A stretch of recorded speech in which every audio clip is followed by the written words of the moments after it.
Hey everybody, welcome back live at Drew's house, Joppa Afternoon Drive. Hope you're all doing well out there. It has been a beautiful week here in our Newburyport studios. We're on a great run of guests. We always bring you great guests, but this particular stretch I've just been really loving lately, and it continues today.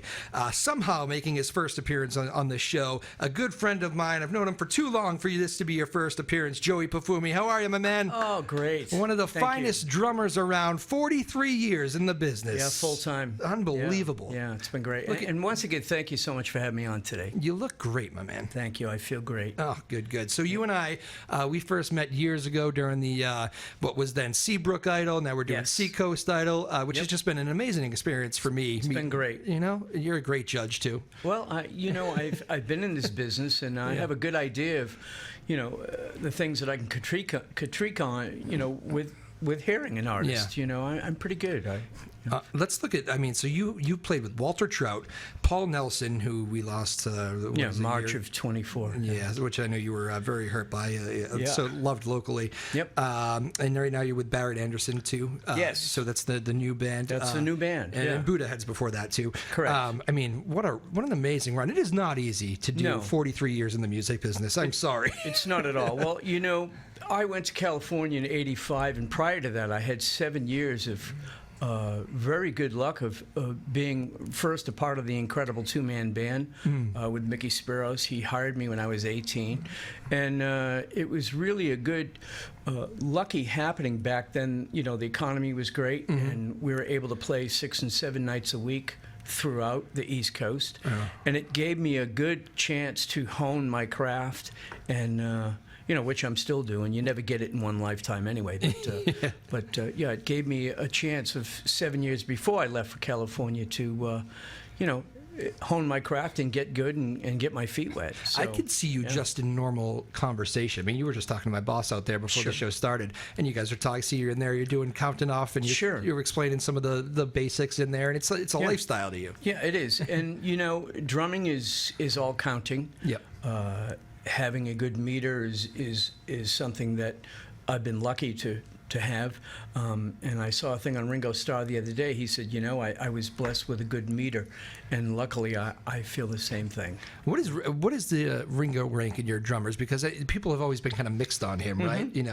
Some say. Ringo, to me, set the bar for all drummers, and whatever genre you're in, you look at the whole body of that music that he played on, and it's just absolutely incredible.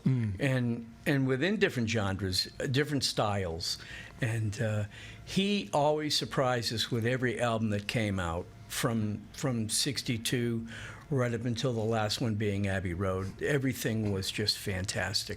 Did you find yourself, like the rest of the world, being just in awe of the Beatles, and that was a gateway to something new? Oh, absolutely. Yeah. The Beatles were, that was just something that, being a kid growing up, but I have to be lucky because I had a mother that loved music, and she introduced me to big band jazz at a young age as well. Yeah. And so I've always been trying to be a rounder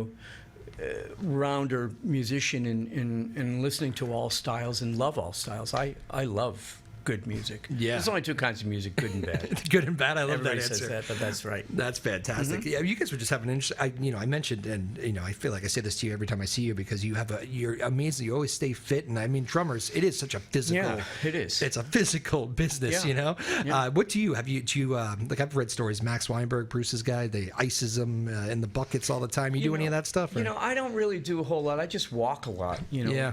When the weather's nice, I walk. And I just try to watch what I eat.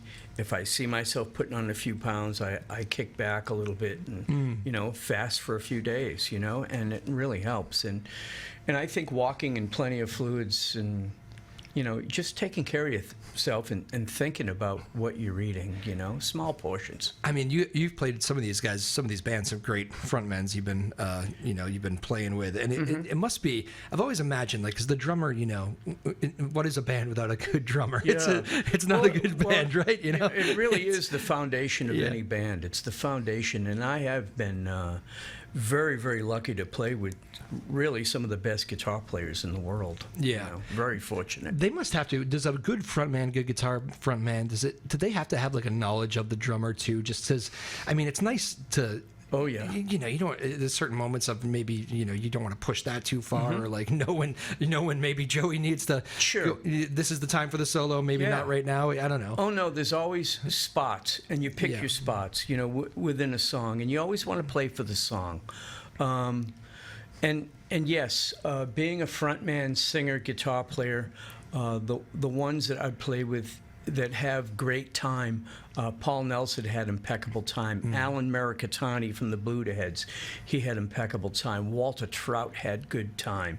And these guys hone their craft, and they work at it. And some of them work at it every day because, as I said, one lifetime, you can't get it all. Are you still learning stuff behind the kit? I am still learning. As a matter of fact, I'm playing jazz at 51 Rocky Neck, and it's really the first time that I've really had a consistent jazz gig. And I mean, it's real jazz. It's all old standards, and I'm playing brushes most of the night. Oh, wow. And I'm really learning a lot from it. Yeah. That's crazy. Well, good for you, first of all, because, I mean, I can imagine some people after 43 years would go, Sure. I know it all. Oh, no way. Never. No way, never. huh? I Yeah. plan on doing this until I can't.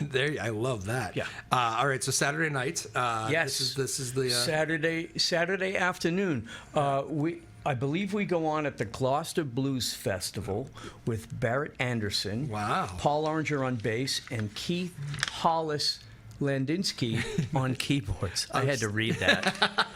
That's outstanding. That is a big Yeah. take. There's I know that Gloucester gets bumping for that time of year. So August 9th, right around 1:30 in the afternoon, we're going to hit Gloucester Blues Festival. They have it every year, and it's a wonderful event. There's some great other artists that are on the bill as well.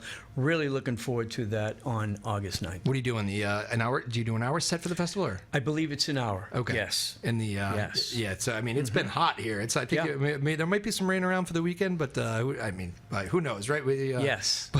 We can only pray for the weather gods to be nice. But you to don't us. care about the heat. You would love it. I don't. I absolutely enjoy the heat. Yeah. Living in LA for 25 years, you kind of got used to it.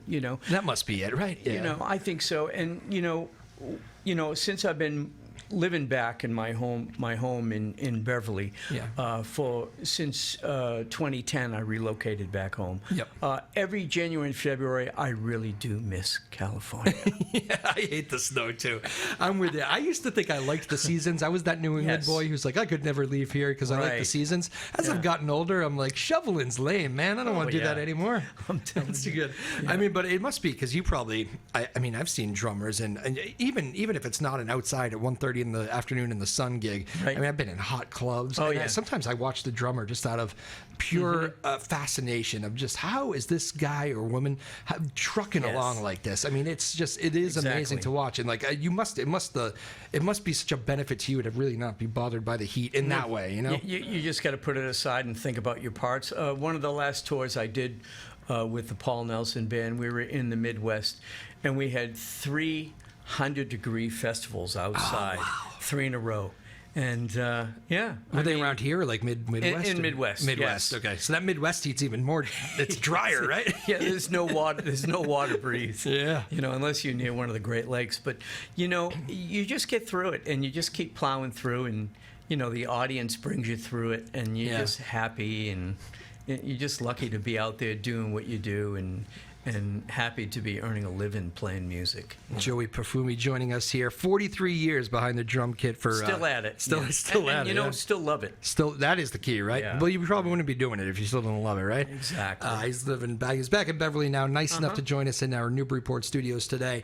What do you think has made you? Because I'm sure you have met a fickle musician along the way. Sure. They exist. Couple. A couple exist. What do you think has made you because these bands consistently call on you? It's like when you had a hard loss of a front man in a band not long ago, and you're not out of work long though. It's like people come to you, and it must be.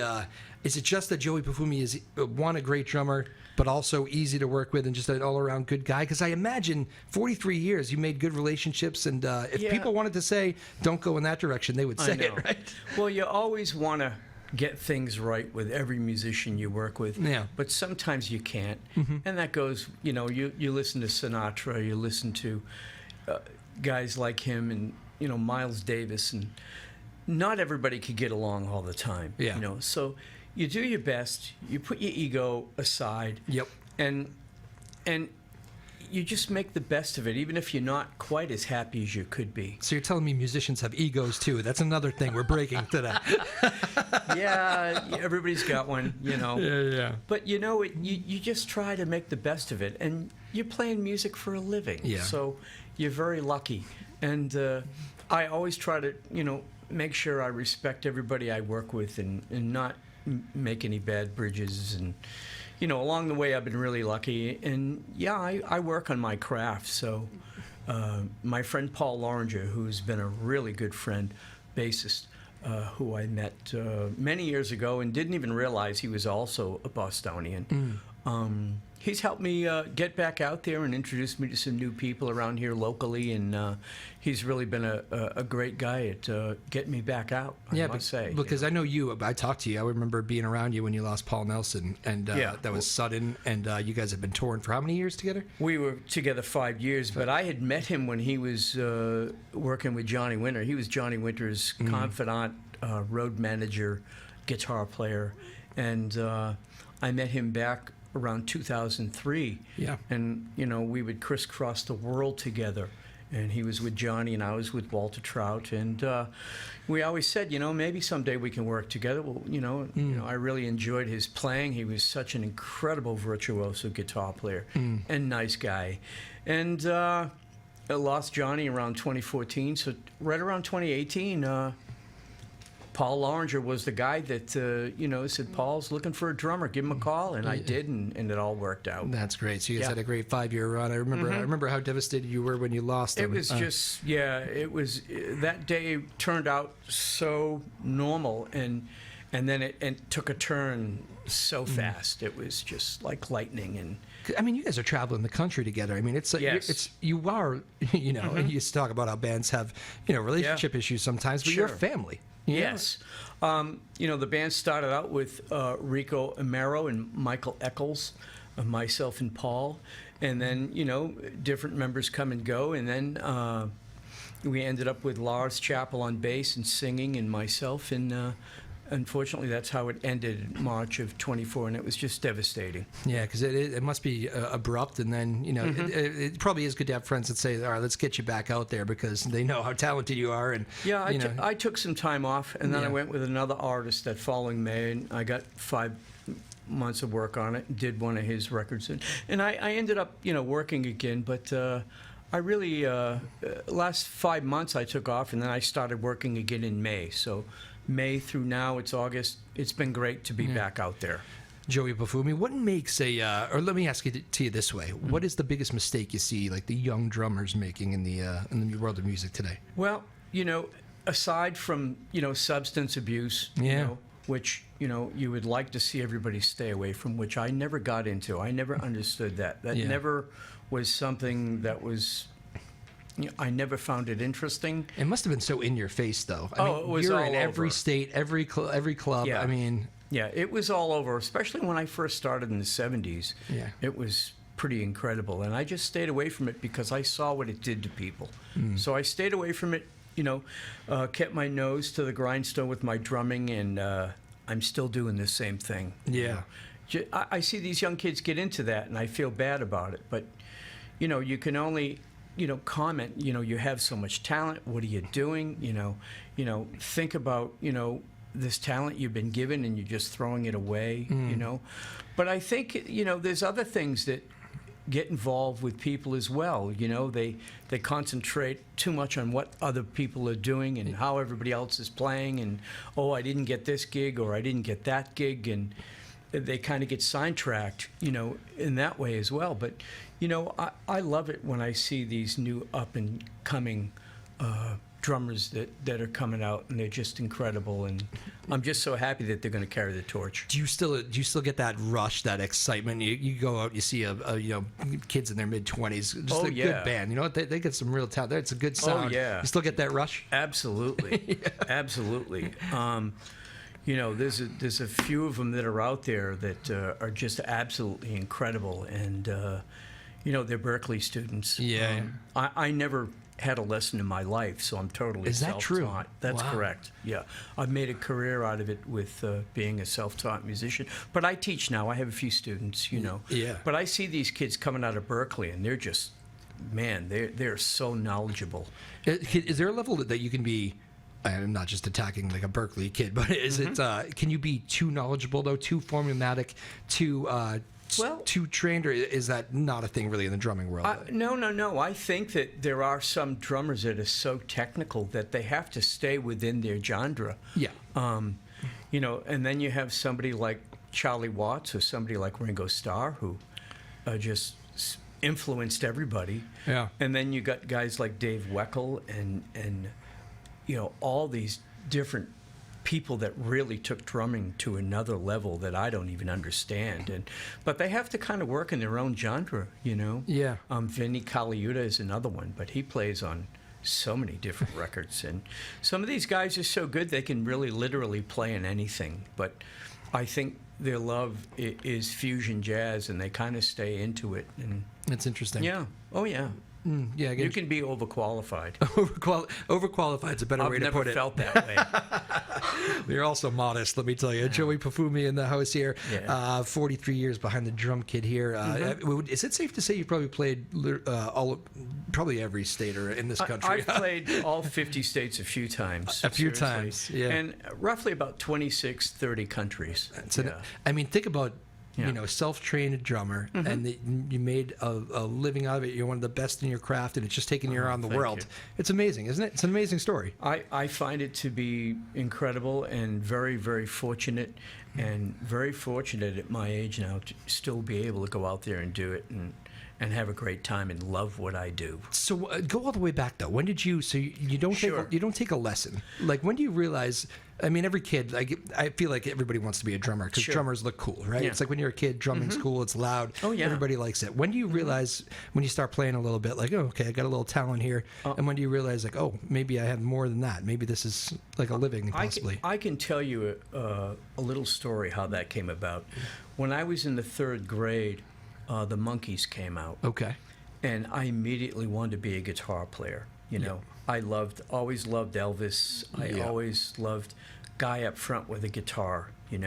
Cool. Well, my mother bought me a guitar in the 3rd grade, and unfortunately back then nobody knew what a luthier was.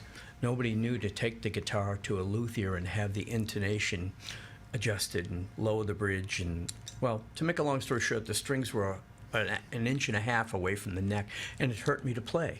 Oh, gotcha. So I tried for a good 2 years trying to play chords, and my cousin Bobby McDougall taught me some chords, and he was a big influence getting me involved in music. But, I just couldn't get it because it hurt me. And everywhere I went, there'd be a drum set sitting in the corner. And I'd look at that drum set, and it was like calling me. It's Yeah. like, wow, but those drums are over there, Well, to make a long story short, one day I'm over this neighbor's house playing my guitar, trying to play these songs, and I looked at that drum kit with an inch of dust on it, and I said, "Can I pull that drum set out and try it?" And he says, "Yeah, sure. My brother gave up on it, and nobody plays it. If you want to check it out, sure, why not?" Well, I sat down and played zoom dum dat doom doom dat doom, and the room stopped. Everybody looked and went, "Wow, Wow. who taught you that?" I says, "I don't know, but that's what it's supposed to be, right?" Well, I'll tell you what, you got to be the drummer because we already have 3 guitar players that really can't play. But we know you can hit the drums and play good, so that's what you got to do. No kidding. I was on the drums from that day on. I never looked back. Yeah, Unbelievable. My mom got me the first Little Red Sparkle Dixie drum kit in 1970 Christmas. Yeah. And Was she supportive? oh my God, was she ever? Yeah. Yeah. What a huge. I mean. Yeah. People. I mean, there's stories, Yeah. of course, where I know. it's not the case, and people find a way. But it is such a huge to have that kind of support. From, Oh, yeah, my family was incredible. My mother was incredible. And, my first gig was in my basement in my house, and I was playing the drums. And my aunt came down and listened to us. I had the whole little band set up. I'm on the drums, and I'm playing a borrowed drum set. Russell Gosby, thank you so much for loaning me that that sparkled Whitehall drum kit that you loaned me for 5 months. Oh, wow. So I'm down there playing this borrowed drum set. My aunt walks down, comes upstairs, says, "Wow, Rita, Joey's just unbelievable on those drums." And my mother's stirring the sauce. We're Italian, so she's stirring the sauce. And so she says, "You don't know your nephew? He's on the guitar down there." My Aunt Irene says, "Well, I've only had a couple highballs, and that's your son on the drums." So I can remember my aunt and my mother, arm in arm, coming down the stairs and squinting and approaching me as my cellar was like a bowling alley. Squinting. My mother said, "Oh, my God, Joe, I had no idea you were on the drums." I says, "Yeah, Mom, I've been trying to play that guitar and I just can't get it. And I borrowed this drum set and here I am." She says, "Wow, that's incredible. We got to get you some drums." So the next Christmas, she got me the drum set at Leechmere for $99.98. Wow. And I still have part of it. What a story. Yeah, I'm still at it. And you returned the other drums to your buddy. Yes, I did. Russell got his drums back that Christmas. What a story. That's Yeah. unbelievable. So do you think honestly. you sit down and you play that first lick? Like, do you think subconsciously, did you see something on TV maybe? Did you see, there's no YouTube in that day. It's not like you're searching stuff. I had it in my mind. I Yeah. had what the drums were doing. I didn't have that with Were the you listening to a guitar. lot of music at the time maybe? Like, Oh, yeah. I was in the Okay. crib. My baby book, my sister was 13 years older than me, and my baby book says, "What does he react mostly to?" Yeah.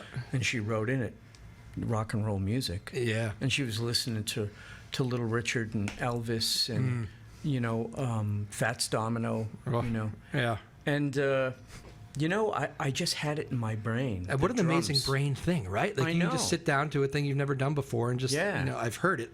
Must be Yeah. how you do it. Exactly. I just had that feeling where the bass drum was hitting and the hi-hat and the cymbals and the snare drum. I don't know where it came from. That is wild. Yeah. It's crazy. Honestly. Wow. It's an amazing Just story. came to me. Joey Pafumi joining us here. He lives in Beverly these days, 25 years out on the West Coast. We're good to have him back here, back in Love this that. neck of the woods. Love being It's back. very exciting. Who was the, when you mentioned a lot of names here, and Sure. I can get a general sense, but if you had to pinpoint like the big influences of your maybe teen years, Sure. big up and coming drummer, is there a couple that come right to mind? Well, I got to list Ringo Starr. Yeah.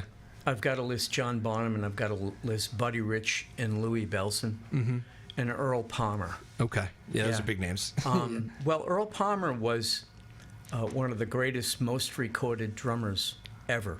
And that's who played on the Little Richard stuff and the Fats Domino Yeah. stuff that I was listening to in the crib. Yeah. And he came down to see me play when I was in the Buddha Heads, and he became a close friend. No way. That's Yes. awesome. And also guys like Peter Rivera, drummer for Rare Earth. Yeah.